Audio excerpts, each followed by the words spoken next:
Hello everyone, welcome back to the channel. Today we're diving into one of the most tense and explosive moments in recent global politics, the attack on the Crimea Bridge, an event that has sent shockwaves through Russia, Ukraine, and the entire international community. This bridge, often called the Kerch Bridge, isn't just a piece of infrastructure. It's a powerful symbol of pride, of control, and of Russia's connection to Crimea, the peninsula it annexed back in 2014. But now it's become the center of a storm that's ignited fury from the Kremlin and sparked fears of even greater escalation. When the news first broke, reports were chaotic. Early morning hours, smoke billowing into the sky, fire lighting up the dawn, and a section of the bridge collapsing into the sea. The initial images looked almost unreal, like something out of a war film. Vehicles stranded, traffic frozen, emergency teams rushing in. Russia quickly claimed it was a terrorist attack. Ukraine, as usual, maintained a strategic silence, not confirming, not denying, but everyone knew what this meant. The Crimea Bridge had been struck again.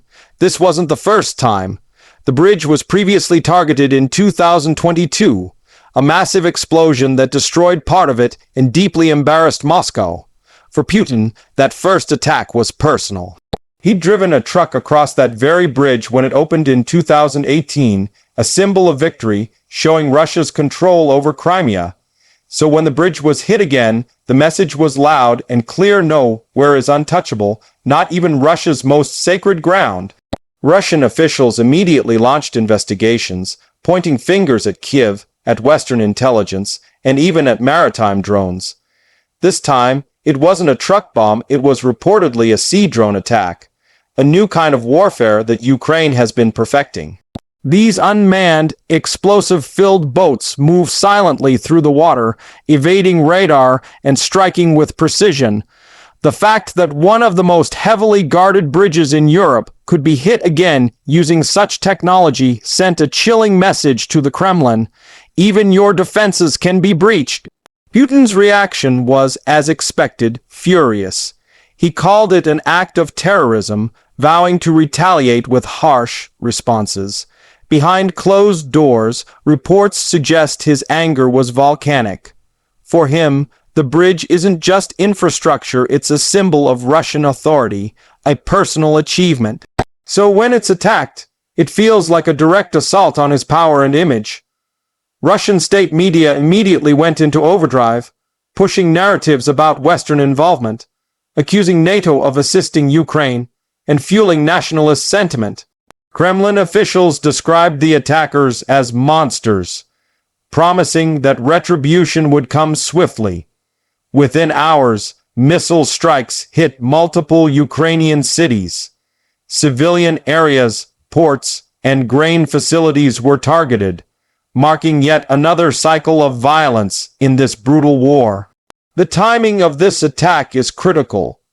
Ukraine's counteroffensive has been struggling to make significant ground on land, but its strategy at sea and in the air has become increasingly effective. By targeting Russian logistics, bridges, depots, and supply lines, Ukraine aims to cripple Moscow's ability to maintain its grip over occupied territories. The Crimea Bridge, connecting Russia's mainland to Crimea, is a vital artery for transporting troops, weapons, and supplies. Disrupting it cuts deep into Russia's war effort. But beyond the military implications, this attack carries enormous psychological weight. The bridge is a trophy of Russian conquest, something Putin has repeatedly showcased as proof that Crimea is forever part of Russia. By striking it, Ukraine is saying, not so fast. It's a reminder that Crimea remains contested, and that Russia's hold over it is not as strong as it claims. What makes this even more dangerous is the emotional charge behind it. Putin has built his political image around strength and invincibility. Every time the bridge is attacked, it chips away at that image. It shows vulnerability, something authoritarian leaders hate. And when such leaders feel cornered, their responses can be unpredictable, even catastrophic. In the hours following the attack, Russia unleashed a wave of missile strikes on Odessa and Mykolaiv, two of Ukraine's key port cities. The message was retaliation, but analysts argue that these strikes were more about rage than strategy. They caused destruction, yes, but they didn't restore the bridge or stop future attacks. In fact, they may have done the opposite, motivating Ukraine to keep pushing. Internationally, reactions were mixed but cautious. Western nations condemned the Russian retaliatory strikes, while quietly acknowledging that the bridge itself remains a legitimate military target. It's used for moving troops and equipment, not just civilian traffic. However, Western leaders were careful with their wording, trying not to provoke Russia further. Still, the symbolism was impossible to ignore. For ordinary Russians, the attack hit a nerve. Many had believed the war was distant, something happening across the border, far from home. But when a bridge connecting Russian territory to Crimea is blown up, it's no longer distant, it's personal. Russian social media filled with shock, anger, and confusion. Some called for harsher military action. Others questioned how, after so many promises of security, such a breach could happen again. And then there's the human side, the families affected, the civilians who were caught on the bridge during the explosion. Reports said at least 2 people were killed, a man and a woman traveling in their car. Their deaths were instantly politicized, used as fuel for propaganda, proof of Ukraine's so-called terrorism. But in truth, this is the tragedy of war: innocent lives lost on both sides, and leaders using their deaths to justify more violence. Satellite images later confirmed the extent of the damage. A section of the roadway collapsed again, while rail traffic was temporarily halted. Russia moved quickly to repair the bridge as it did last time, knowing how important it is symbolically. Construction crews worked around the clock under heavy security. But even with repairs, the psychological blow remains. Every repair is also a reminder this can happen again. Ukraine, meanwhile, stayed mostly silent.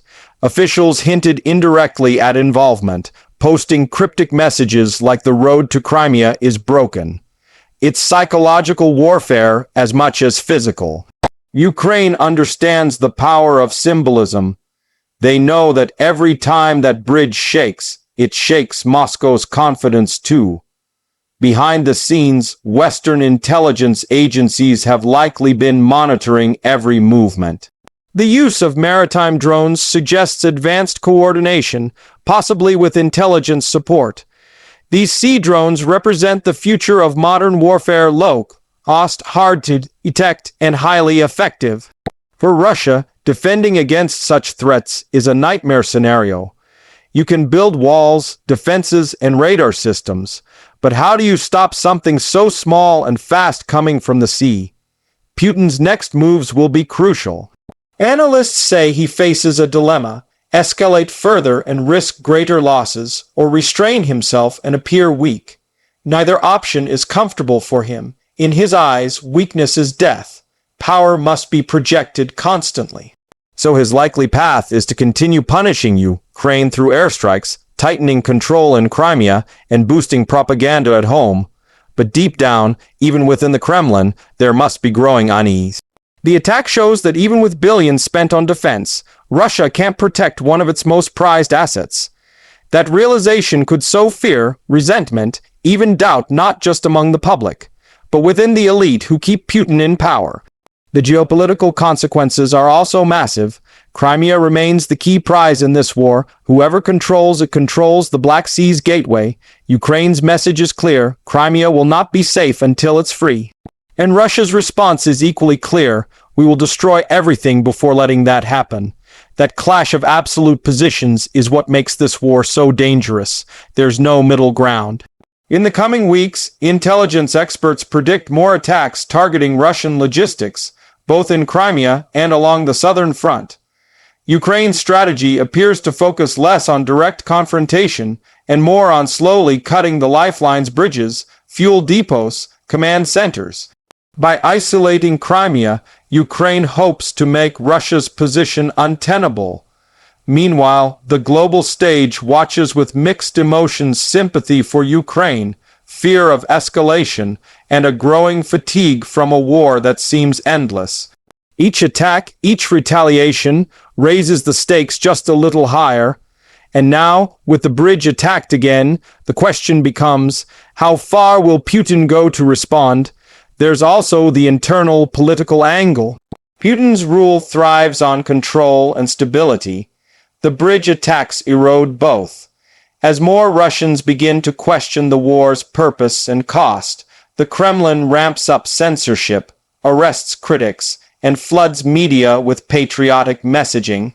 It's an attempt to keep the illusion of control alive, but illusions can only last so long. For Ukraine, the attack boosts morale. It shows progress, power, and the ability to strike back. It sends a message not only to Russia, but to its own people: we are not helpless. We can fight, we can reach where they think we can't. In a war defined by attrition and despair, symbolic victories like this matter immensely. Still, every strike carries risk. Western allies, while supportive, worry about escalation. They want Ukraine to win, but not at the cost of triggering a wider war. Every blow to Crimea tightens that tension, pushing closer to the line that no one wants to cross: direct confrontation between Russia and NATO. In Russia, the propaganda machine continues to frame the attack as proof that the West is waging war through Ukraine. This narrative keeps domestic anger focused outward, away from the government's failures. It's a familiar tactic, but it's losing power. The more these attacks happen, the more Russians see that their leadership's promises of security are hollow. In many ways, the Crimea Bridge stands as a metaphor for this entire war: grand, imposing, built to project dominance, yet vulnerable to the smallest strike. Each explosion is not just physical damage, it's a crack in the myth of invincibility. And as the dust settles once again over the Kerch Strait, one thing becomes clear: this conflict is entering a darker, more unpredictable phase. The bridge attack isn't just a military operation, it's a statement. It says the war will not be contained, and no symbol of occupation will remain safe. As the world watches, both sides prepare for what comes next. Russia will likely retaliate, Ukraine will adapt, and the cycle continues. But beneath the explosions and political speeches, there's a deeper question: how far can this go before it breaks something that can't be repaired? For Putin, this attack is more than a setback. It's a humiliation. And history shows that humiliated leaders often seek revenge, not resolution. Whether that comes through intensified airstrikes, cyber warfare, or even nuclear threats, remains to be seen. But one thing is certain: the bridge may be rebuilt, but the fear it created will not fade easily. So as we look ahead, remember this: the Crimea Bridge isn't just a target, it's a symbol of defiance, of power, of pain, and every time it burns, the world inches closer to a point of no return. Thank you for watching. If you found this breakdown insightful, make sure to like, share, and subscribe for more deep analyses of the world's most pressing conflicts. Stay informed, stay aware, and remember, in times like these, understanding is our greatest defense.